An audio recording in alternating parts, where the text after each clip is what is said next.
नमस्कार दोस्तों, स्वागत है आपका हमारी चैनल शांति मार्ग में। हम आपके लिए नए नए मोटिवेट वीडियो लाते रहते हैं और आप चाहते हैं कि ऐसे ही गहरे और प्रेरणादायक विचार आपको मिलते रहे तो अभी हमारी चैनल शांति मार्ग को सब्सक्राइब कर लीजिए और बेल आइकन दबा दीजिए ताकि आने वाला हर वीडियो सबसे पहले आप तक पहुंचे।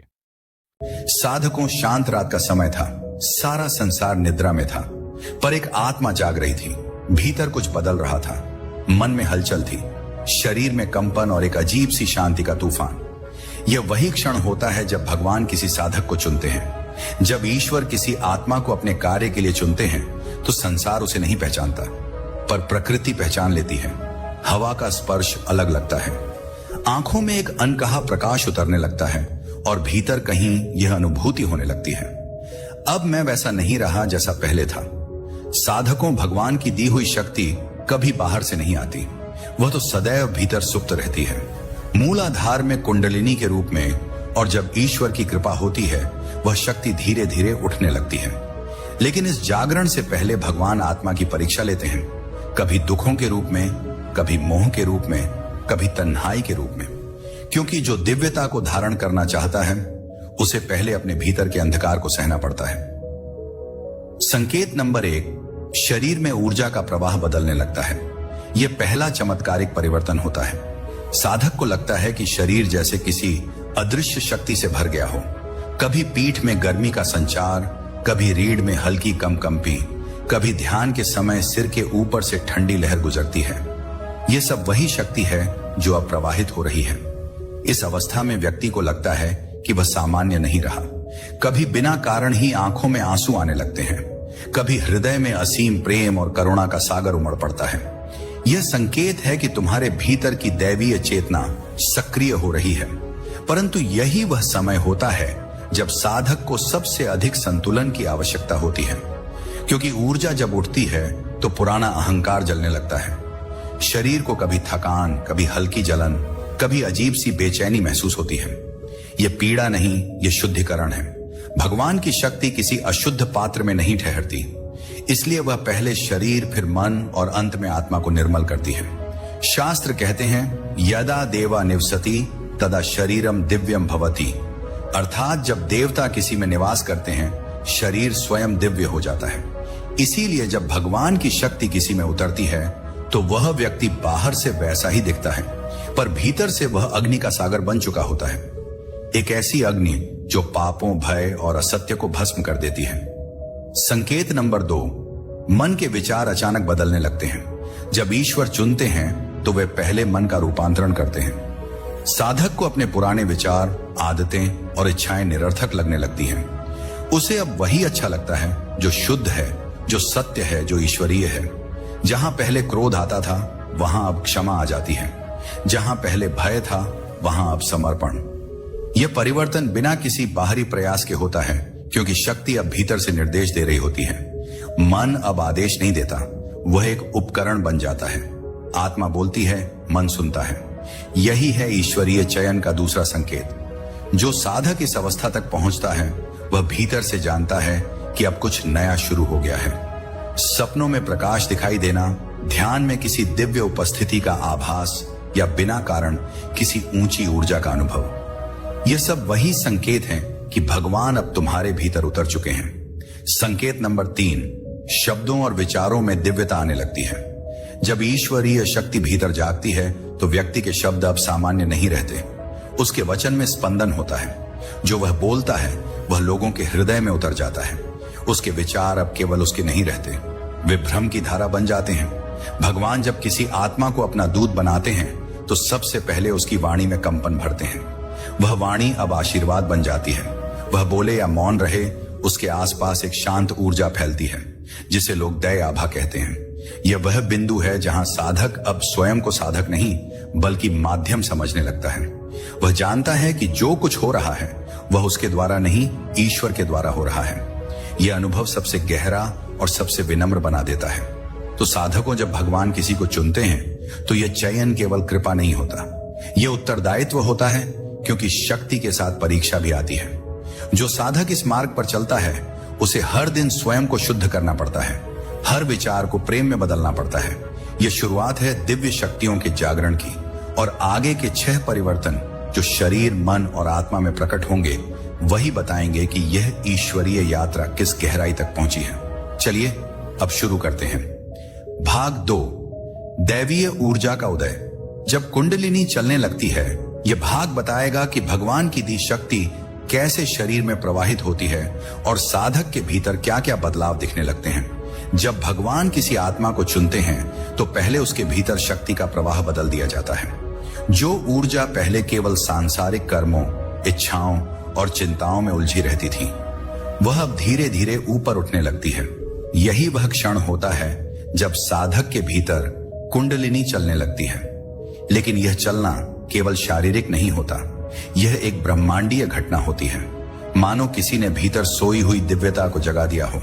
रीढ़ की हड्डी में झुनझुनी, पेट के निचले हिस्से में गर्मी या ध्यान के समय सिर में हल्की कंपी।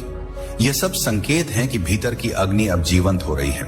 संकेत नंबर 4, कुंडलिनी शक्ति का जागरण और ऊर्जा का उठना।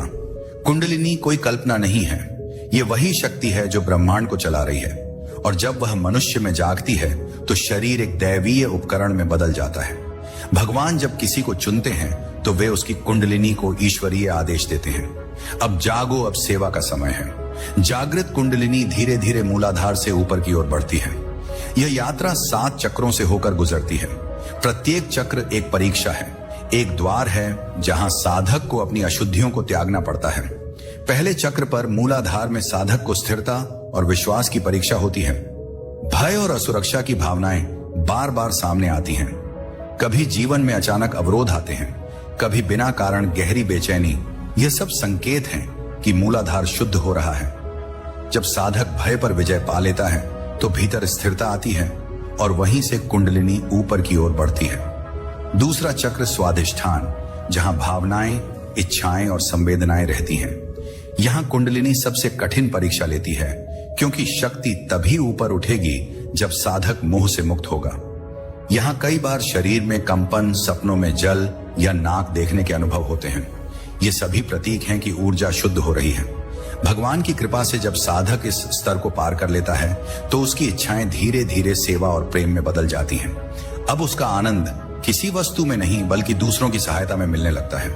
तीसरा चक्र मणिपुर, जहां अहंकार और शक्ति का केंद्र है।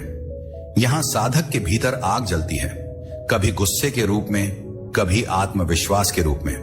पर भगवान की कृपा से जब वह अहंकार को पिघला देता है तो वही आग आत्मबल बन जाती है। अब वह व्यक्ति किसी भय, किसी अपमान या किसी हानि से नहीं डगमगाता, क्योंकि उसे भीतर का सूरज दिख चुका होता है। यहीं से भगवान की दी हुई असली शक्ति प्रकट होती है। शरीर अब ऊर्जा का माध्यम बन जाता है। लोग उसके पास बैठकर ही शांति महसूस करते हैं। उसकी दृष्टि में करुणा होती है, उसके स्पर्श में शीतलता और उसके मौन में आशीर्वाद। यह वह अवस्था होती है जब भगवान उस आत्मा को अपने कर्मों का माध्यम बनाते हैं। वह साधक अब केवल व्यक्ति नहीं बल्कि दैवी प्रवाह का पात्र होता है।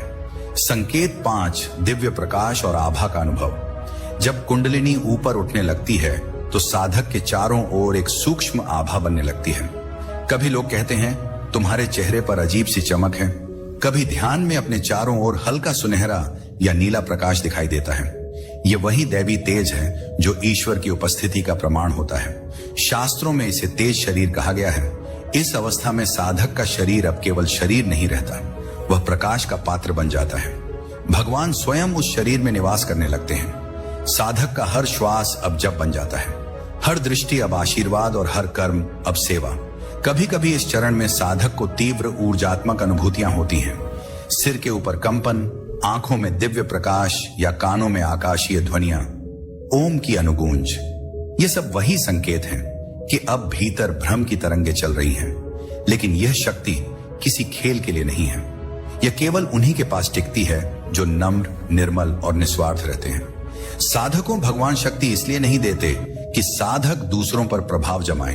वे शक्ति देते हैं ताकि साधक दूसरों को प्रकाशित करें। शक्ति का उपयोग अहंकार में हुआ तो वह जलाती है, प्रेम में हुआ तो वह जगाती है। जो साधक इसे पहचान लेता है वह अब मैं से हम में परिवर्तित हो जाता है। यही है दैवी ऊर्जा के उदय का सच्चा अर्थ। अब यह साधक अगले चरण की ओर बढ़ता है, जहां भीतर की अग्नि हृदय में उतरती है और वहीं से शुरू होती है वह दिव्य अनुभूति जो संपूर्ण अस्तित्व को प्रेम में बदल देती है। तो साधकों, भगवान जब किसी को चुनते हैं तो सबसे पहले उसकी कुंडलिनी को जगाते हैं। यह जागरण कोई चमत्कार नहीं, यह ईश्वरीय विज्ञान है। जो इसे समझ लेता है वह जान लेता है कि ईश्वर बाहर नहीं बल्कि उसी के भीतर प्रकट हो रहे हैं। चलिए अब शुरू करते हैं। भाग 3, हृदय का रूपांतरण। जब प्रेम स्वयं भगवान बन जाता है, जब कुंडलिनी की अग्नि ऊपर उठती है, तो वह अंततः हृदय तक पहुंचती है। यही वह क्षण है जब शक्ति प्रेम में बदल जाती है। अग्नि अब करुणा बनती है, ऊर्जा भक्ति बनती है और साधक स्वयं भगवान के प्रेम का अनुभव करने लगता है। यह वही अवस्था है जब मनुष्य भक्त नहीं रहता, वह प्रेम का स्वरूप बन जाता है। अब उसका हृदय केवल उसके लिए नहीं धड़कता, वह संपूर्ण सृष्टि के लिए धड़कता है। भगवान की शक्ति अब उसकी नसों में नहीं, उसके भावों में प्रवाहित होती है। यह दिव्य परिवर्तन सबसे चमत्कारी होता है। साधक को हर जीव में भगवान का अंश दिखाई देने लगता है। अब वह किसी से घृणा नहीं कर पाता, क्योंकि भीतर से यह अनुभव होने लगता है कि बस सब वही हैं जो मैं हूं। कभी ध्यान में आंसू अपने आप बहने लगते हैं, कभी किसी अजनबी के दुख पर हृदय कांप उठता है। यह भाव कमजोरी नहीं, यह दैवी करुणा का उदय है। जो व्यक्ति पहले स्वयं के सुख में मग्न था, अब उसे दूसरों की पीड़ा असह्य लगती है। वह बिना कहे सेवा करने लगता है, बिना चाह के देना सीख जाता है। यहां से साधक की यात्रा अब भक्ति में बदल जाती है। शक्ति अब केवल ध्यान या साधना तक सीमित नहीं रहती, वह जीवन का हर कर्म बन जाती है। खाना बनाना, किसी की मदद करना, मुस्कुराना, सब भगवान की पूजा हो जाते हैं। हृदय में स्थित यह चक्र अनाहत संपूर्ण ब्रह्मांडीय प्रेम का द्वार है। जब कुंडलिनी यहां पहुंचती है तो साधक के चारों ओर एक हरित प्रकाश फैलता है। यह प्रकाश हृदय की शुद्धता का प्रतीक है। जो व्यक्ति इस प्रकाश को धारण करता है वह चलती फिरती शांति बन जाता है। अब उसके शब्दों से हीलिंग होती है, उसकी उपस्थिति से वातावरण बदल जाता है। लोग कहते हैं तुम्हारे पास बैठते ही मन शांत हो जाता है। यह कोई जादू नहीं, यह दैवी प्रेम का तरंग क्षेत्र है। भगवान इस अवस्था में साधक को केवल शक्ति नहीं बल्कि भावना का वरदान देते हैं, क्योंकि शक्ति का वास्तविक उद्देश्य करुणा के बिना अधूरा है। जो केवल शक्ति चाहता है वह देवता नहीं बनता, जो प्रेम चाहता है वही भगवान का प्रतिबिंब बन जाता है। जब यह प्रेम जलता है तो वह संसार की सारी नकारात्मकता को जला देता है। अब ना कोई भय बचता है, ना कोई क्रोध। साधक भीतर से कहता है, प्रभु मैं जो भी हूं आपका हूं। यही आत्मसमर्पण है, यही भक्ति योग का शिखर है और यही वह अवस्था है जहां भगवान अपने दूतों को पहचानते हैं। क्योंकि ईश्वर केवल शक्तिशाली को नहीं चुनते, वे प्रेम से भरे हुए को चुनते हैं। इस समय शरीर में कुछ अद्भुत परिवर्तन देखे जाते हैं। हृदय के आसपास कंपन या गर्मी, आंखों में चमक और बोलते समय एक अनजानी मिठास का अनुभव। लोग कहते हैं आपकी आवाज में कुछ अलग है, क्योंकि अब वह आवाज हृदय से निकल रही होती है, मन से नहीं। यह अवस्था साधक को इतना कोमल बना देती है कि वह कभी किसी को चोट नहीं पहुंचा सकता, क्योंकि अब उसके भीतर केवल प्रेम है जो शुद्ध, निर्मल और असीम है। संकेत नंबर 7, ईश्वरीय उपस्थिति का प्रत्यक्ष अनुभव। अब साधक केवल भगवान का स्मरण नहीं करता, वह उन्हें अनुभव करता है। ध्यान में कभी सुगंध आती है, कभी सिर के ऊपर शीतल प्रकाश, कभी आंतरिक ध्वनि, जैसे कोई कह रहा हो मैं यही हूं। यह कोई कल्पना नहीं, यह साक्षात्कार की झलक पड़ावन है। अब साधक जान जाता है कि ईश्वर कोई बाहर की शक्ति नहीं, वे तो उसी के भीतर निवास कर रहे हैं। जब यह अनुभूति स्थायी हो जाती है तो साधक अब प्राप्त नहीं करना चाहता, वह केवल देना चाहता है। वह जानता है कि जितना देता है उतना ही ब्रह्म उसके भीतर भर देता है। अब उसका जीवन भगवान का संदेश बन जाता है। उसके कर्म, उसकी मुस्कान, यहां तक कि उसका मौन भी लोगों को भीतर तक छू जाता है। अब ईश्वर उस साधक के माध्यम से कार्य करते हैं। वह किसी को मार्ग दिखाते हैं, किसी के दुख को कम करते हैं, किसी में आशा जगाते हैं। भगवान के शब्द अब उसके कर्मों के रूप में उतरते हैं। वह बोलता नहीं, भगवान बोलते हैं उसके माध्यम से। यही है वह क्षण जब साधक की यात्रा मनुष्य से दिव्य बनने की ओर पूर्ण होती है। अब शक्ति स्थिर हो चुकी है, प्रेम में परिवर्तित हो चुकी है और भगवान स्वयं उस हृदय में विराजमान है। तो साधकों, जब भगवान किसी को चुनते हैं तो वे पहले उसकी कुंडलिनी जगाते हैं, फिर उसके हृदय को प्रेम से भर देते हैं, क्योंकि बिना प्रेम के शक्ति अधूरी है और बिना शक्ति के प्रेम असहाय। जब दोनों मिल जाते हैं तभी प्रकट होता है सच्चा दिव्य मानव। चलिए अब शुरू करते हैं भाग 4, वाणी और सत्य का जागरण।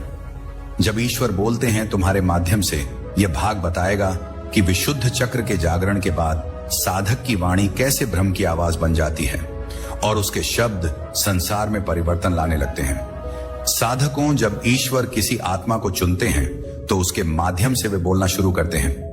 साधक की वाणी अब केवल शब्द नहीं रहती, वह सत्य का कंपन बन जाती है। यह वह अवस्था है जहां विशुद्ध चक्र पूर्ण रूप से खुलता है। यह चक्र गले में स्थित होता है और इसका अर्थ है शुद्धता और अभिव्यक्ति का केंद्र। जब कुंडलिनी इस बिंदु तक पहुंचती है तो साधक की वाणी, उसका विचार और उसका कर्म तीनों एक हो जाते हैं। अब वह जो सोचता है वही बोलता है, जो बोलता है वही करता है। उसकी चेतना में कोई द्वंद्व नहीं बचता। भगवान इस अवस्था में साधक को जो वरदान देते हैं वह है सत्य की वाणी।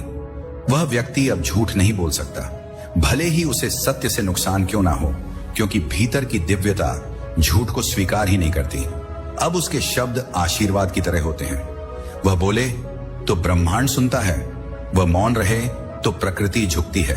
संकेत नंबर 8, वाणी में दिव्यता का उदय। जब विशुद्ध चक्र खुलता है तो साधक की वाणी में एक अलग ही स्पंदन आने लगता है। लोग कहते हैं आप जो बोलते हैं वह सीधा दिल में उतर जाता है।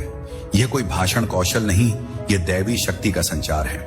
उसके शब्द अब केवल ध्वनि नहीं रहते, वे तरंगे बन जाते हैं जो वातावरण को बदल देती हैं। जो सुनता है वह भीतर से शांत हो जाता है, क्योंकि वह शब्द अब ब्रह्म की भाषा में बोले जाते हैं। सत्य बोलना केवल धर्म नहीं, यह एक ऊर्जा है। जो व्यक्ति पूर्ण सत्य में स्थिर हो जाता है उसके शब्द सत्य को प्रकट करने लगते हैं। वह जो कहता है वह घटने लगता है। इसीलिए शास्त्रों में कहा गया, सत्यम ब्रूयात प्रियम ब्रूयात यथार्थ। सत्य बोलो पर उसे मधुरता से बोलो, क्योंकि विशुद्ध चक्र का नियम यही है। सत्य और करुणा मतलब दिव्य वाणी। जब कोई साधक इस संतुलन को पा लेता है तो भगवान स्वयं उसकी वाणी में बस जाते हैं। भगवान की वाणी कभी क्रोध में नहीं आती, वह शांति में आती है। जब मन पूरी तरह शांत हो जाता है तभी भीतर से निर्देश सुनाई देता है। यह निर्देश कोई शब्द नहीं होते, वे तरंगे होती हैं जो हृदय में उतरती हैं। कभी साधक को लगता है कि कोई कह रहा है अब यह करो, कभी ध्यान में कोई शब्द चमक उठता है। सेवा, प्रेम, माफी, यही भगवान का संवाद है। जो साधक इन संकेतों को समझना सीख जाता है वह अब सीधे ब्रह्म से जुड़ जाता है। विशुद्ध चक्र केवल बोलने से नहीं खुलता, यह मौन से खुलता है। मौन वह कुंजी है जो इस द्वार को खोलती है। जब साधक अनावश्यक बोलना छोड़ देता है तो उसकी ऊर्जा व्यर्थ नहीं जाती, वह भीतर सिमटती है और फिर वाणी को शक्ति देती है। अब एक शब्द बोलना भी साधना बन जाता है, क्योंकि हर शब्द में प्राण भर जाता है। यही कारण है कि संतों की वाणी शाश्वत होती है। वे मर जाते हैं पर उनके शब्द आज भी जीवित हैं। इस अवस्था में साधक की आवाज में 3 दिव्य परिवर्तन आते हैं। एक कंपन, वाइब्रेशन, आवाज में ऊर्जा महसूस होती है। 2 स्पष्टता, क्लैरिटी, शब्द स्वाभाविक और पारदर्शी होते हैं। 3 अनुग्रह, ग्रेस, बोलते समय भीतर से प्रेम झलकता है। यह तीनों संकेत बताते हैं कि अब वाणी में दैवीय चेतना प्रवाहित हो रही है। साधकों, विशुद्ध चक्र केवल संवाद का केंद्र नहीं, यह सृजन का केंद्र है। जो साधक इस चक्र को पूर्ण रूप से खोल लेता है वह केवल बोलकर ही सृष्टि बदल सकता है। उसकी प्रार्थना से वर्षा आती है, उसके आशीर्वाद से रोग मिटते हैं, उसकी निंदा भी सुधार का कारण बन जाती है, क्योंकि उसकी वाणी अब ब्रह्म की धारा है। भगवान स्वयं उसके कंठ में बोलते हैं। इसी अवस्था को वाक सिद्ध कहा गया है। वाक सिद्ध व्यक्ति के शब्द व्यर्थ नहीं जाते, वह जो बोलता है वह घटता है। परंतु यह वरदान केवल उसी को मिलता है जो निस्वार्थ, विनम्र और पूर्ण सत्य में स्थित हो। भगवान शक्ति देते हैं पर साथ ही सावधानी भी, क्योंकि जो शब्द अब निकलेगा वह ब्रह्मांड में प्रतिध्वनित होगा। इसलिए साधक को सिखाया जाता है, शब्द को मंत्र बनाओ, मौन को ध्यान बनाओ। अब साधक ईश्वर का वाहक बन चुका है। उसकी वाणी अब केवल उसकी नहीं रही, भगवान उसी के माध्यम से लोगों से संवाद करते हैं। वह जहां भी जाता है सत्य की तरंगे फैलती हैं। उसके शब्दों से लोगों को दिशा मिलती है। अब वह गुरु बन चुका है, नहीं अपने अहंकार से नहीं बल्कि अपने मौन से। तो साधकों, जब भगवान किसी को चुनते हैं तो वे पहले उसकी शक्ति जगाते हैं, फिर उसके हृदय को प्रेम से भरते हैं और अंत में उसकी वाणी को सत्य से अलंकृत करते हैं। अब वह आत्मा भगवान की भाषा बन चुकी है। उसके शब्द नहीं, उसका अस्तित्व बोलता है। वह मौन में भी उपदेश देता है और उसकी उपस्थिति ही प्रार्थना बन जाती है। अगला चरण और भी गहरा है, जहां साधक की चेतना अब तीसरे नेत्र में केंद्रित होती है। वहां से आरंभ होता है वह अनुभव जहां वह सृष्टि के पार देखना शुरू करता है। चलिए शुरू करते हैं। भाग 5, तीसरी आंख का जागरण। जब साधक ब्रह्म को देखना शुरू करता है, यह भाग बताएगा कि जब आज्ञा चक्र खुलता है तो साधक के भीतर और बाहर क्या अद्भुत दिव्य परिवर्तन होते हैं। जब साधक के हृदय और वाणी में दिव्यता उतर चुकी होती है तो अब उसकी चेतना धीरे धीरे तीसरी आंख की ओर केंद्रित होती है। यह चक्र माथे के बीच में स्थित होता है और इसे आज्ञा चक्र कहते हैं। तीसरी आंख का जागरण केवल भौतिक दृष्टि से नहीं होता, यह आध्यात्मिक दृष्टि है। अब साधक साधारण संसार नहीं देखता, वह सत्य और अज्ञान के स्तर को देख पाता है। वह अनुभव करता है जो मैं देख रहा हूं वह केवल भौतिक नहीं, यह ब्रह्म की छाया है। संकेत नंबर 9, दृष्टि का परिवर्तन। जब आज्ञा चक्र जागृत होता है तो साधक की दृष्टि बदल जाती है। कभी उसे लोग कहते हैं तुम्हारी आंखों में चमक है। यह केवल रोशनी नहीं, यह वह प्रकाश है जो ब्रह्मांडीय ज्ञान का प्रतीक है। साधक अब केवल देखने वाला नहीं, वह अनुभव करने वाला बन जाता है। वह देखता है कि प्रत्येक प्राणी में जीवन की दिव्यता है। हर पत्ता, हर पानी की बूंद, हर पशु, सब में भगवान का अंश है। तीसरी आंख के जागरण के साथ कई अद्भुत अनुभव होते हैं। एक आंतरिक दृष्टि साधक अपने भीतर की सूक्ष्म ऊर्जा को देख सकता है। दो भौतिक से परे देखना, वह संसार की सतही घटनाओं के पीछे के कारण समझ सकता है। 3 पूर्वाभास और संकेत। कभी कभी उसे घटनाओं का पूर्वाभास होता है और उसका ध्यान ब्रह्मांडीय संदेशों को पकड़ने लगता है। यह वह अवस्था है जहां साधक केवल शारीरिक आंखों से नहीं बल्कि आत्मिक दृष्टि से देखता है। तीसरी आंख का जागरण साधक को सीधे ब्रह्म से जोड़ता है।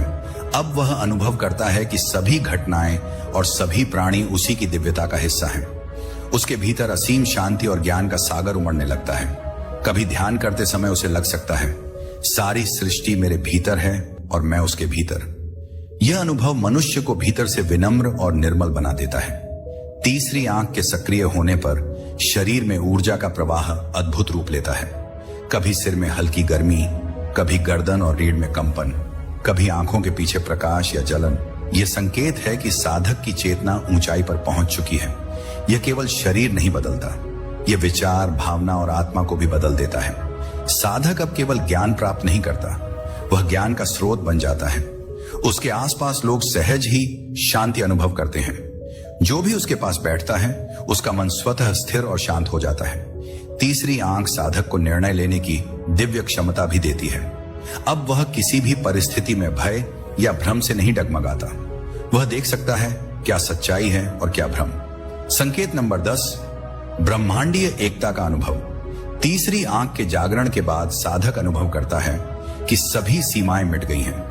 वह समझता है मैं और संसार अलग नहीं है, सब एक ही चेतना के रूप हैं। यह अनुभूति उसे हर प्रकार के अहंकार से मुक्त कर देती है। अब वह केवल साक्षी नहीं, वह स्वयं ब्रह्मांड की ऊर्जा में विलीन हो जाता है।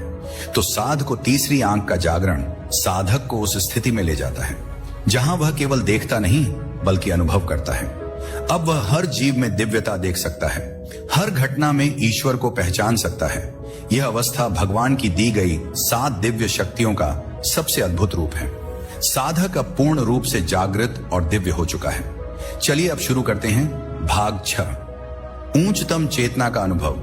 जब साधक ब्रह्मांड की धारा बन जाता है, यह भाग बताएगा कि 7 दिव्य बदलावों का अंतिम चरण क्या होता है और साधक कैसे पूर्ण रूप से ईश्वर के साथ एक हो जाता है। जब साधक की तीसरी आंख जागृत हो जाती है तो अब उसकी यात्रा सर्वोच्च चेतना की ओर बढ़ती है।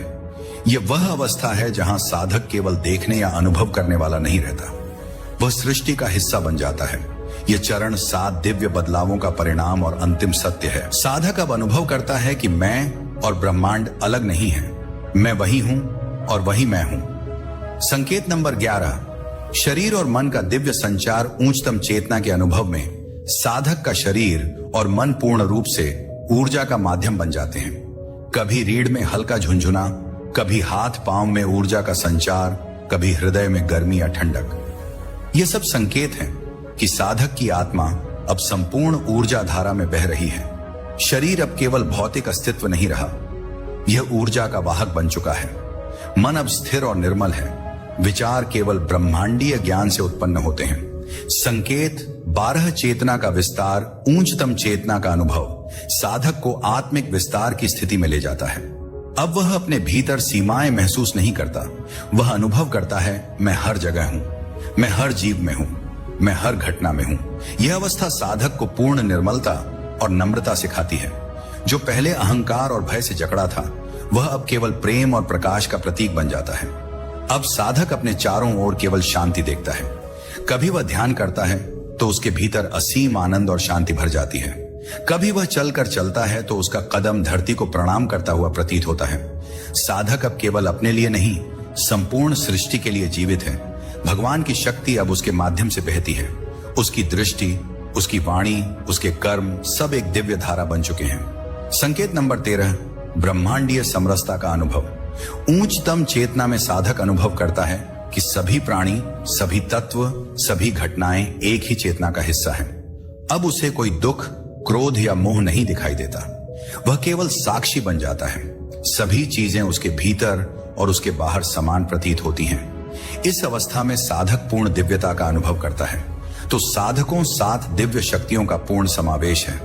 एक शारीरिक ऊर्जा का जागरण, शरीर में अद्भुत ऊर्जा का प्रवाह, 2 मन का शुद्धिकरण, विचारों और भावनाओं में दिव्यता, 3 हृदय का प्रेम, करुणा और निस्वार्थ भाव का उदय, 4 वाणी का सत्य, शब्दों में ब्रह्मांडीय ऊर्जा, 5 तीसरी आंख का ज्ञान, भीतर और बाहर सत्य को देखना, 6 सत्य और करुणा का संयोजन, प्रेम शक्ति और ज्ञान का सामंजस्य, 7 उच्चतम चेतना का अनुभव।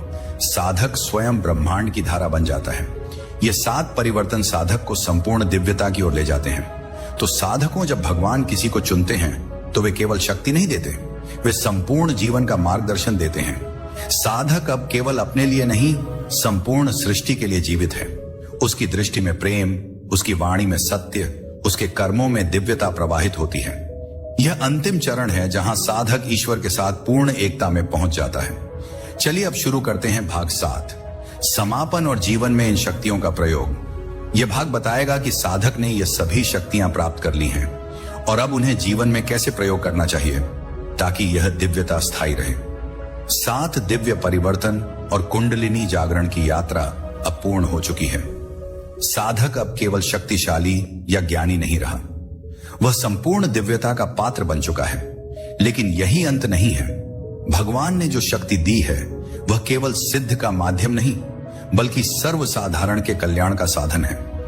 अब साधक का जीवन केवल स्वयं के लिए नहीं, संपूर्ण सृष्टि के लिए समर्पित है। उसकी दृष्टि में करुणा है, उसकी वाणी में प्रेम है और उसके कर्मों में शांति और प्रकाश है। जानते हैं शक्ति का प्रयोग कैसे करना चाहिए। एक सेवा के माध्यम से साधक अब अपनी शक्ति का प्रयोग दूसरों की मदद करने में करता है। किसी को मार्गदर्शन देना, किसी का दुख दूर करना, किसी का जीवन सुधारने के लिए अपने ज्ञान का उपयोग करना, यही दिव्यता का वास्तविक प्रयोग है। 2 सत्य और करुणा के माध्यम से अब उसके शब्द केवल वाणी नहीं बल्कि आशीर्वाद बन गए हैं। वह बोलते समय हमेशा सोचता है, क्या मेरा यह शब्द प्रेम और शांति फैलाएगा। 3 आत्मिक जागरूकता के माध्यम से साधक अब जीवन के हर क्षण में सतर्क है। हर कर्म, हर विचार और हर भावना अब ईश्वर की सेवा और सृष्टि के कल्याण के लिए केंद्रित है। संकेत नंबर 14, स्थिरता और निरंतरता। साधक अब जान चुका है कि शक्ति और दिव्यता अस्थायी नहीं होती।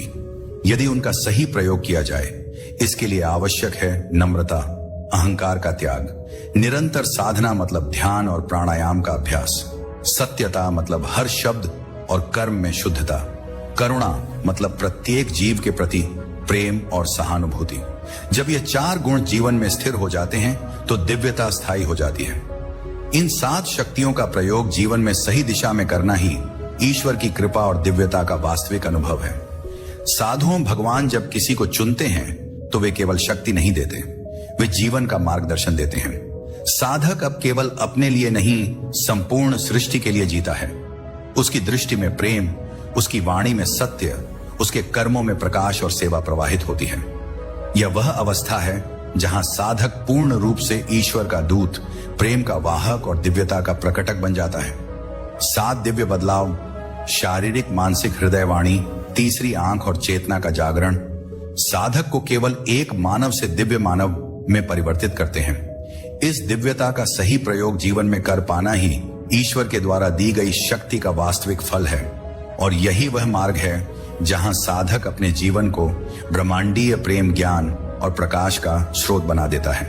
तो साधकों, आज की हमारी यह दिव्य यात्रा यहीं समाप्त होती है। तो अभी हमारी चैनल शांति मार्ग को सब्सक्राइब कर लीजिए और बेल आइकन दबा दीजिए ताकि आने वाला हर वीडियो सबसे पहले आप तक पहुंचे।